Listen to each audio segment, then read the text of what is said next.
Hello mga mare, ito na naman nga ang ganap sa tindahan namin ngayong araw. Habang ako nga po ay nagbo-voice over dito, abay napakalakas din talaga ng ulan. Kaya nga po pagpasensyahan nyo na itong video na to kung meron po kayong mga naririnig na mga maingay sa aking kapaligiran. At sa mga oras na nga na to mga mare ko, abay hapon na talaga. Yung isang customer ko nga na nagko-computer dito, napansin niya nga na merong mga tumulong ink doon sa keyboard. At agad niya nga akong tinawag mga mare ko at sinabi niya nga sa akin na nagkalat yung ink doon sa keyboard at nadudumihan nga yung kanyang kamay. At nung tinignan ko nga yung aking printer na brother, abay tumatagas na talaga yung mga ink niya. Kaya nga po agad-agad ko na rin tinanggal itong aking printer para naman hindi na tuluyan tumulo yung mga ink niya doon sa keyboard. Hindi nga lang yung keyboard yung natuluan niya ng ink, abay tumalsik na nga rin yung mga ink nito sa monitor. At nung binuksan ko nga yung aking printer, eto nga ang tumambad sa akin. Butas na nga yung gilid ng paglagyan ng ink, kaya pala natatapon ito. Kaya pala nung nakaraang araw nung nagpiprint ako, abay hindi niya talaga nakukuha mabuti yung color ng piniprint ko. At pag lumabas nga yung coupon, abay para nga lang itong sinerox. At buti na nga lang din meron binigay sa akin na printer yung aking kapatid. Hindi na niya na nga ito ginagamit kaya hiningi ko na lang.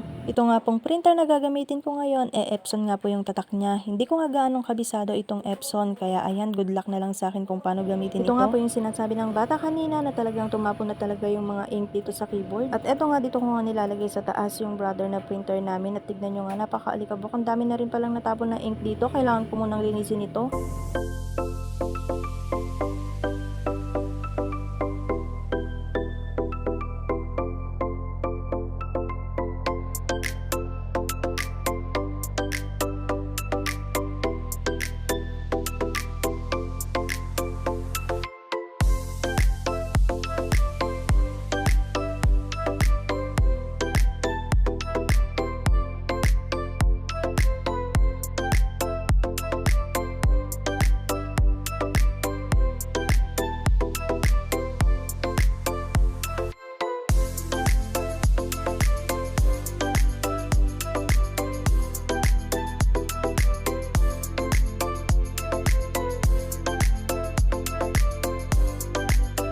Tapos ko lang napunasan at medyo kumonti na nga lang yung alikabok nito, pero makikita nyo nga dyan mga mare ko sobrang alikabok pa nga rin. At nung binuksan ko nga yung loob ng box, ayan nga, abay tumambad pa rin talaga sa akin yung alikabok. At eto nga, inaayos ko itong wire ng Epson para naman ma-install ko na rin yung program nitong printer na ito. At eto nga, mai-install ko na rin itong Epson na printer dito sa aking computer. Kaya nga sabi ko kanina, good luck na nga lang sa akin kasi hindi ko nga gaanong kabisado na mag-print dito sa Epson. Pero ayan, kailangan ko ang pag-aralan kung paano mag-print dito sa printer na to, para naman kasi kung meron magpapaprint talaga ng mga estudyante, hindi naman sayang yung kita natin. Dito nga po sa pesto nga namin, available nga po ang Xerox, ganun din ang print, pero short nga lang po, hindi nga po pwede yung long dito sa aming printer. Pinag-aaralan ko na nga rin po kung paano po talaga mag-print ng 2x2 picture para dagdag extra income na rin natin. At eto nga, lalagyan ko na nga ng oras itong computer na to para naman magamit ko na at makikita nyo nga yung aking kamay dyan, abay talagang puro kulay. Gawa nga ng ink na natapon mga mare ko, kaya ganyan nga yung itsura ng aking kamay dyan. At kung makikita nyo nga pa itong aking monitor, abay meron na nga siyang guhit-guhit sa baba. Dahil nga din siguro natalsikan na ito ng ink, pero hindi ko nga lang siya gaanong napapansin. At eto nga po, meron na nga po akong naka-ready na ipiprint dito. Ito nga po yung mga tinitinda namin ng mga merienda dyan sa labas. O diba, kagandahan lang din nang meron kang printer at meron kang computer na ganito, abay kayang-kaya mo talagang i-print lahat. O siya, hanggang dito na nga lang po ang video na to, at paki-comment naman po dyan sa baba kung taga saan kayo at kung saan nakakarating itong video ko. Hanggang dito na lang, maraming salamat sa panonood.